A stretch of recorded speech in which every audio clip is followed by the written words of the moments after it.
Hey, Indianapolis Motor Speedway fans and Indy 500 fans, we are here for another episode of Doug and Drivers as we lead into the 2024 108th running of the Indianapolis 500 presented by Gamebridge. It is getting closer and closer. We're inside 100 days. In fact, as this starts to air, I think we're almost inside 75 days. So that favorite time of the year is just around the corner. And I'm pretty excited today to be joined by Kyle Kirkwood, who has shown himself as of last year to be one of the top guys inside the NTT IndyCar Series, picking up some wins last year and getting ready for year number 2 with Andretti Global. Kyle, thanks for joining us today. Thanks for having me. You know, you picked up a top 10 on the road course at the Indianapolis Motor Speedway. Are you looking forward to kicking the May off there on the road course and then rolling into the 500? Yeah, no doubt. You know, the GP is a taste of what we're going to get for the 500. It kind of just kicks off our month of May, right? It's always nice to kind of come home and see the track kind of open back up after winter time, or I guess in the middle of the spring for the month of May. You know, that's such a special time, and it's great to be in the state of Indiana, in Indianapolis for that entire month. So going back to last year, you drive for AJ your first year, and then you moved to Andretti Global. Did you think going into Long Beach weekend that you had a chance of winning that race? I didn't know if I had a chance, but my engineer looked at me. He's like, "Hey, you know I won here 2 years in a row, right? With Rossi, right?" And I was like, "Oh, that means I need to do well, huh?" So I knew we'd have a good shot. Did I think we're gonna win? You never really can predict that, right? IndyCar racing's so tough that sometimes you'll be first, and next thing you know, you're 12th. That's just how it goes in IndyCar racing with how tight it is. So yes, I knew we had a shot. Did I think I was winning? Maybe. I knew Andretti's really good on street courses. And it just so happened to pan out properly for me, and I got my first win there. It was pretty neat to see, and I know you were excited, the team was excited, it was great for the series. Always good to have those young, up-and-coming drivers get those wins established early.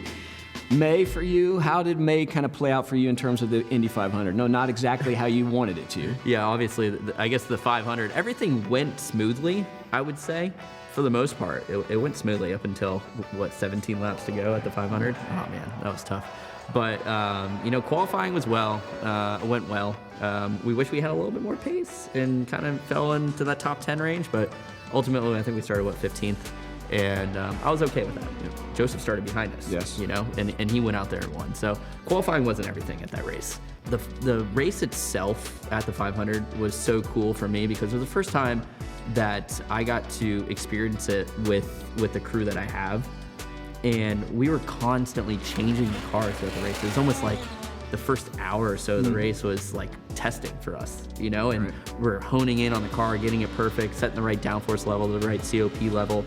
And then next thing you know, we're just driving through the field to the front. And coming into that last pit stop, I was second. I was getting ready to pass Marcus, and I was actually asking the team, I was like, "Hey, do we want to lead this race? Do we want to lead this race?" And they were like, "Oh, it doesn't matter. We're getting ready to pit right now."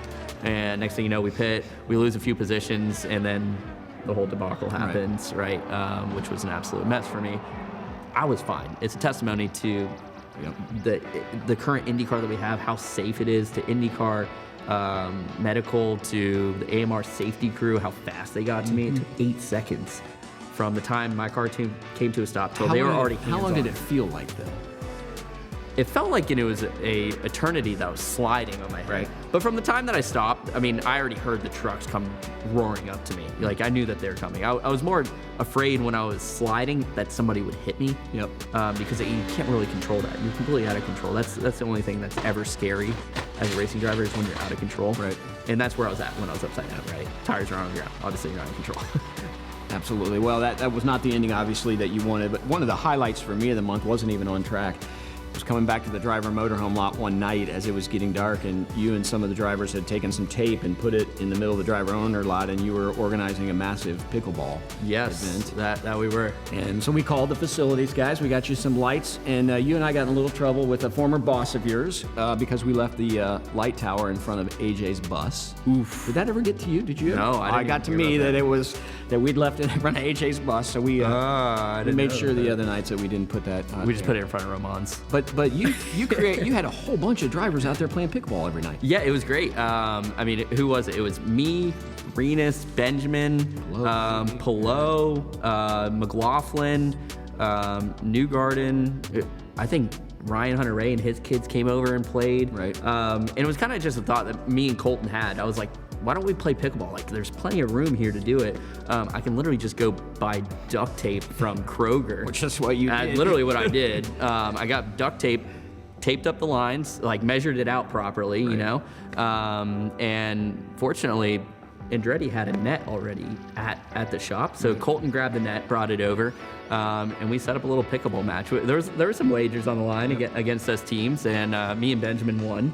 But I think we were the ones with the most experience, if I'm being honest. It was fun, though, just to see how competitive you all were. You were laughing a little bit with each other, but when the tournament got going, you guys were really, it was pretty serious. Yeah, it was pretty serious. But it was kind of fun. So you and I have already talked about what can we do next year to make that pickleball a little bit better thing. So we'll continue to do that. But speaking of AJ, there's not a lot of folks who have an opportunity to drive for AJ Foyt, who's won more races than anybody in our history. Get to drive for Michael Andretti, who's right up there as well. Get to know Mario Andretti through the Andretti thing. Is it kind of surreal as a young race car driver to have relationships with these iconic figures in the NTT IndyCar series? Yeah, it is surreal. It's not something I would have ever expected. I mean, I've always looked up to AJ Foyt, obviously. I mean, such a legend, and also the entire Andretti family.